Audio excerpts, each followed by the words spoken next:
Maya didn't have a dramatic gym exit story. She just stopped going. The gym had stopped being a place of care. It had become a place of repayment. She wasn't moving to feel good. She was moving to earn back her right to rest, to eat, to exist. In this episode, I unpack what happens when movement becomes punishment and what it looks like when you stop treating your body like a debt to be paid and start treating it like a companion worth caring for. Philippians 4:4 says rejoice. And maybe that invitation reaches further than we thought. Subscribe, watch the full episode, and share it with a friend who needs permission to rest. Take care of the temple. Glory lives there. Maya didn't have a dramatic gym exit story. No confrontation, no emotional breakdown in the parking lot, no I'm never coming back here again moment. She just stopped going. At first it looked temporary, a skipped week, then two, then a quiet internal negotiation. I'll go next Monday. Monday came and went. Her membership kept running in the background like a subscription she was too tired to confront. Until one day, it lapsed, and she didn't fix it. Because somewhere between January motivation and real-life exhaustion, the gym had stopped being a place of care for her body and become a place of repayment. She wasn't moving her body anymore. She was trying to earn back her right to eat, to rest, to exist without guilt. If she ate bread, she did extra cardio. If she missed a workout, she punished herself with stricter eating the next day. If she looked in the mirror and didn't like what she saw, she fixed it with intensity. Not wellness, debt repayment, and that's the part nobody tells you. When exercise becomes punishment, your body eventually refuses participation. Not out of laziness, out of protection.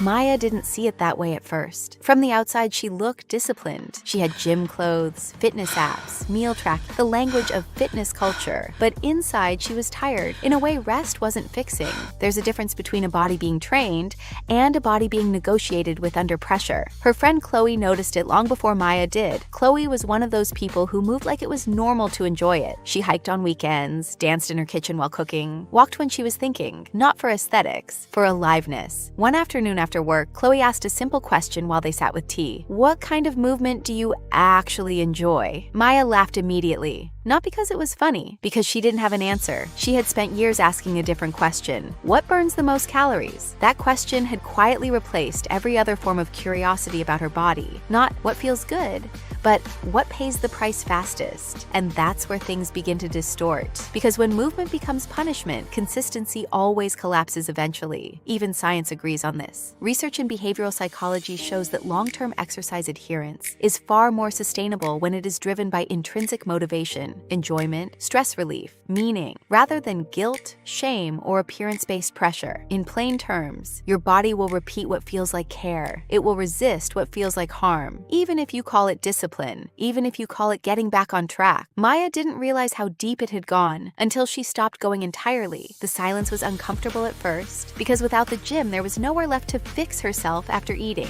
No ritual of compensation, just her body existing. That was unfamiliar. Philippians 4:4 says, rejoice in the Lord always. I will say it again, rejoice. The word rejoice, Greek chairō, doesn't mean forced positivity. It means a posture of gladness that can exist even inside ordinary or difficult conditions. Paul wrote that from prison, not comfort, not ideal circumstances, and still rejoice. Not because everything feels good, but because life is not meant to be lived in constant internal punishment. And maybe that extends further than we admit, maybe even into how we inhabit our bodies. Not every form of discipline is spiritual maturity. Some of it is just anxiety wearing a fitness outfit. Maya didn't fix everything overnight. She started smaller than she expected. One evening, instead of going to the gym, she walked outside. No headphones, no step goal, just walking until her thoughts slowed down enough for her to notice she was breathing differently. She realized something strange. She used to walk like a child, not to achieve anything, just to move. Then she stopped doing it unless it was productive. Chloe later introduced her to something even more disruptive. Do you know what movement your body actually enjoys? That question lingered. So, Maya experimented. She walked again, not for fitness, just for clarity. At first, it felt pointless. Then it started to feel like relief. Then it became something she looked forward to. She tried a dance class one weekend, Afrobeats. She was terrible at it. Not Instagram terrible, real life, out of sync, laughing at herself terrible.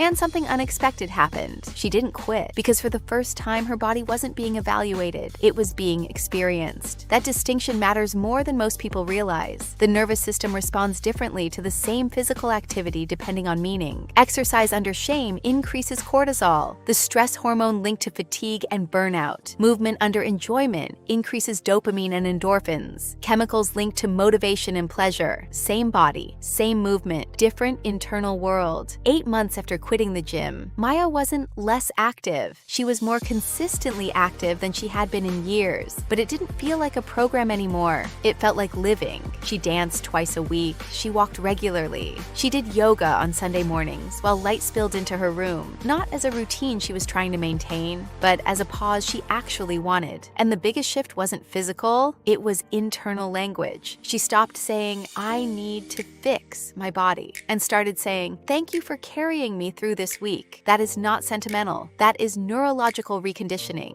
because the brain rewires through repetition of experience, not intention alone. If the dominant message to your body is correction, it learns fear. If the dominant message is care, it learns safety. And safety is what makes movement sustainable. There's a deeper truth here that extends beyond fitness. A body you are constantly at war with cannot become a place of peace. And no sustainable life is built on internal conflict. So maybe the question is not, how often are you exercising? Maybe the better question is, what relationship are you building with your body when nobody is watching? Is it punishment or partnership? Because one will burn out, the other will last. And Scripture's reminder still holds, rejoice. Not because everything is easy, but because even your body is not meant to be lived in as a punishment zone. It is meant to be inhabited, stewarded, lived in with awareness and grace. Maya didn't quit movement. She quit self-violence disguised as discipline. And what she found on the other side wasn't laziness. It was something far more sustainable, freedom, and a body that finally stopped resisting her. If something in this landed somewhere tender, if your body, your spirit, something inside you just exhaled, stay with that for a second.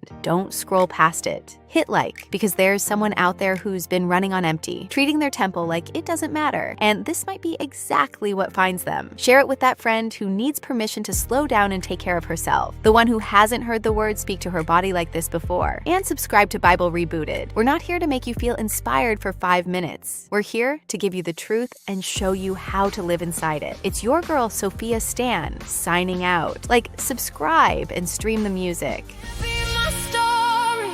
This all I get to be a monumental failure where a man used to be.